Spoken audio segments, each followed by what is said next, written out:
el capítulo número 8, selección de la muestra en la ruta cuantitativa, extraído del libro Metodología de Investigación de Roberto Hernández Sampieri. Mi nombre es Hortensia Tistó. En toda investigación siempre tenemos una muestra. Casi siempre las investigaciones se realizan en muestras por cuestiones de ahorro de tiempo y recursos. Únicamente cuando pretendas realizar un censo, debes incluir en el estudio a todos los casos, personas, productos, procesos, organizaciones, animales, plantas u objetos del universo o la población. ¿Qué es una muestra? En la ruta cuantitativa, una muestra es un subgrupo de la población o universo que te interesa, sobre la cual se recolectarán los datos pertinentes y deberá ser representativa de dicha población de manera probabilística para que puedas generalizar los resultados encontrados en la muestra a la población. ¿Cuál es el proceso general para seleccionar una muestra? El proceso general para que determines y selecciones una muestra es la siguiente. Primero, determinar la unidad de muestreo o análisis sobre qué o quiénes se recolectarán los datos. Segundo, delimitar a la población o universo. Tercero, elegir la estrategia de muestreo adecuado para seleccionar las unidades de muestreo o análisis y mantener su representatividad estadística o cualitativa, probabilística o no probabilística. Cuarto, calcular el tamaño de muestra apropiado para que sea representativa de la población probabilística. Quinto, seleccionar las unidades de muestreo o análisis. Determinar la unidad de muestreo o análisis. Lo primero es determinar cuál es la unidad de muestreo. Aquí el interés se centra sobre qué o quiénes se recolectarán los datos, personas u otros seres vivos, objetos, sucesos, colectividades de estudio, lo cual depende del planteamiento del problema, los alcances de la investigación, la hipótesis formulada y el diseño de investigación. Algunos errores que solemos cometer en cuestiones relativas a qué o quiénes van a ser medidos, sobre todo cuando realizamos nuestras primeras investigaciones. Delimitar la población o universo. Una población es el conjunto de todos los casos que concuerdan con una serie de especificaciones. Una deficiencia que se presenta en algunos trabajos de investigación es que no describen lo suficiente las características de la población o consideran que la muestra la representa de manera automática.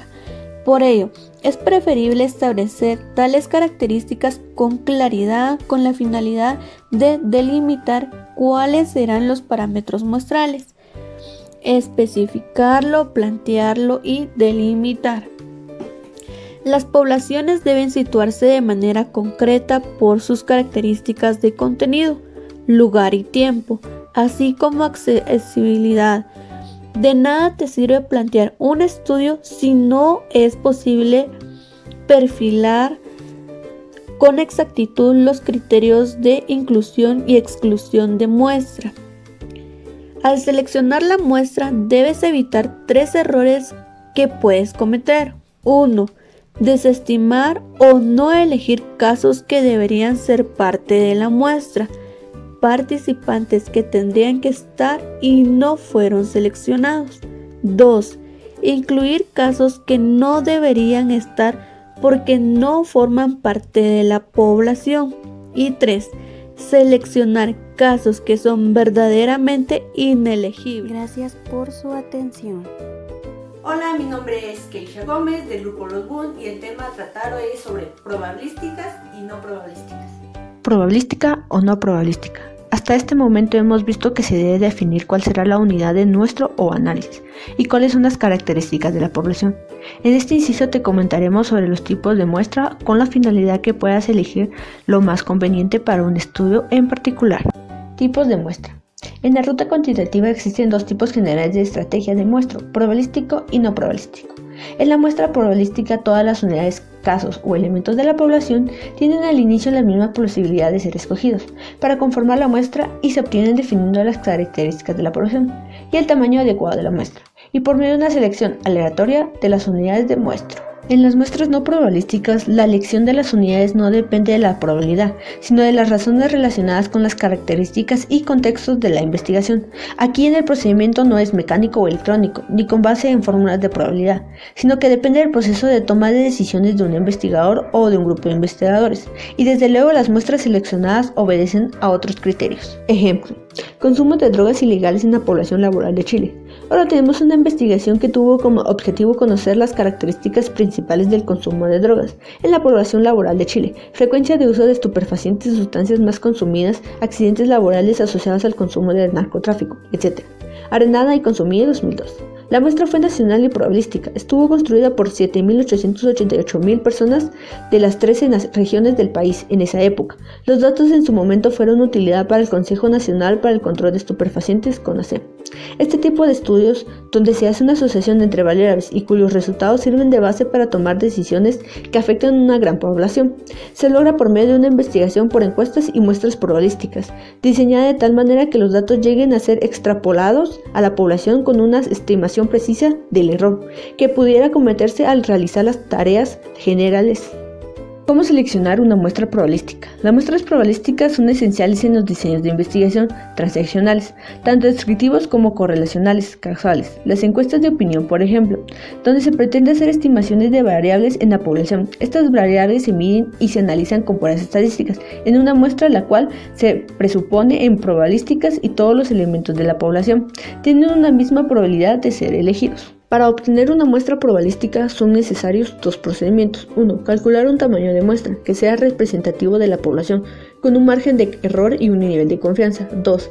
Seleccionar de la población las unidades o casos que conforman la muestra, de manera que al inicio todos tengan la misma posibilidad de ser elegidos. Los listados de una población pueden ser muy variados, por ejemplo, guías telefónicas, lista de miembros de las asociaciones, directores especializados, listas oficiales de las escuelas de la zona, base de datos de los alumnos de la universidad o de los clientes de la empresa, registros médicos, inventarios o directores pymes, nóminas organizadas, patrones de exportadores, inventarios de productos y almacenes, mapas de Google, etc. Tamaño óptimo de la muestra. Con la finalidad de reforzar lo visto hasta este punto, te será útil conocer que el tamaño de muestra han empleado o sugerido diversos metodólogos e investigadores.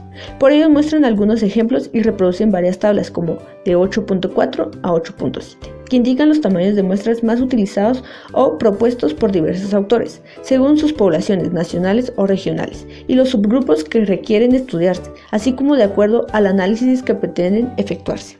Espero y el tema haya sido de tu agrado y que tú puedas haber comprendido un poco más sobre probabilísticas y no probabilísticas. Gracias. Hola, ¿qué tal? Mi nombre es Sergio Barrios. El tema que a mí me tocó que exponer es reemplazo de casos perdidos. Soy representante del grupo Los WOND, así que espero y sea de su agrado. Comencemos. Reemplazo de casos perdidos. El análisis de los valores perdidos ayuda a resolver varios problemas ocasionados por los datos incompletos. Si los casos son valores perdidos, son sistemáticamente diferentes de los casos sin valores perdidos. Los resultados pueden ser equívocos. Además, los datos perdidos pueden reducir la precisión de los estados de cálculo, porque no se dispone de tanta información como originalmente se pensaba. Otro problema radica en los supuestos subyacentes a muchos procedimientos estadísticos que se basan en casos completos, y los valores perdidos pueden implicar la teoría exigida. Muestras no probabilísticas. En cualquier tipo de investigación es difícil lograr un muestreo aleatorio auténtico. La mayoría de los investigadores tienen limitaciones temporales, momentarias y de mano de obra. Gracias a ellas es casi imposible tomar una muestra aleatoria de toda la población. Generalmente es necesario emplear otra técnica de muestreo, la técnica de muestreo no probabilístico. A diferencia del muestreo probabilístico, la muestra no probabilística no es un producto de un proceso de selección aleatorio, sino que los sujetos en una más que todo son una muestra no probabilística generalmente, ya que son seleccionados en función de su accesibilidad o a criterio personal e intencional del investigador. Las desventajas del método de muestreo no probabilístico es que no se toman pruebas de una porción desconocida de la población. Esto implica que la muestra puede representar a toda la población, con precisión o no. Por lo tanto, los resultados de la investigación no pueden ser utilizados en generalizaciones respecto a toda la población. La investigación y el desarrollo profesional. En el futuro trabajo que tengamos tendremos que realizar diversas investigaciones para resolver problemas y tomar decisiones más concretas. La investigación nos mantiene proactivos al momento de desarrollar el ejercicio de nuestra profesión, como ya hemos dicho antes. La importancia por tener el momento es que nosotros como estudiantes tengamos que explorar, tener una curiosidad, que con nuestros conocimientos previos aprendidos durante la carrera o nuestro trabajo tendremos que descubrir datos, analizarlos y desarrollarlos, desarrollar teorías también fundamentales para dejar una huella en la investigación de cualquier tema de investigación que tengamos, ya sea por trabajo u universidad. Más allá de esto, tenemos la importancia que es lo necesario de crear un documento de nuestra autoría para que otras generaciones descubran los temas, situaciones y contextos contrarios o iguales a los que desarrollamos en la investigación. Muestreo al azar por marcado telefónico o Random Digit Dialing. En esta técnica, los investigadores la utilizan mucho para muestras telefónicas, para identificar áreas geográficas correspondientes con códigos telefónicos e intercambios luego de los demás dígitos del número. Es posible reconocer e intercambiar sus usos de forma primaria por teléfonos residenciales y enfocar el muestreo en subgrupos. Por ejemplo, es muy útil para incluir en muestras telefónicas, celulares o móviles o dispositivos con GPS. Gracias a esto, los primeros dígitos del número telefónico se identifican, se modifican y van como códigos. Luego de esto, las muestras telefónicas se utilizan para investigaciones geográficas para un cierto grupo. Específicamente, para mayores referencias en estas técnicas, prácticamente se encuentran una excelente conformidad con un medio o mediante un método que nos dejaron ciertas personas conocidas como Louis y Factor Layback en 2015. También tenemos a Tom y Montcalm en 2007 y Brick en 2008. Gracias a esto, el muestreo al azar por mercado telefónico o Random Digit Dialing ha sido un muestreo excelente hasta la fecha actualmente. El muestreo y el alcance del estudio. La representatividad de una muestra permite explorar y por ende generalizar los resultados observados en esta a la población accesible y a partir de esta a la población blanco. Por ende, una muestra será representativa o no, solo si fue seleccionada al azar, es decir, que todos los sujetos de la población tuvieron la misma posibilidad de ser seleccionados en una muestra y por ende ser incluidos en el estudio. Y por otro lado, que el número de sujetos seleccionados representen numéricamente a la población que le dio origen respecto a la distribución de la variable en estudio en población. Es decir, la estimatización o cálculo del tamaño de la muestra es así como el análisis de una muestra permite realizar diferencias, explotar o extrapolar o generalizar conclusiones a la población con un alto grado de certeza, de tal modo que una muestra se considera representativa de la población cuando la distribución y valor de las diversas variables se pueden reproducir con márgenes de error calculables. Entonces, el muestreo tiene por objeto estudiar las relaciones existentes entre la distribución de una variable con la población y las distribuciones de esta variable en la muestra a estudio. Por ello es fundamental, entre otras cosas, definir los criterios de inclusión. Esperemos que los temas hayan sido de su agrado y hayan comprendido un poco más del capítulo 8, extraído del libro Metodología de Investigación de Roberto Hernández Sampieri. Y las imágenes extraídas de este fueron de Pinterest y también de Google. Somos el grupo WUNT. Gracias.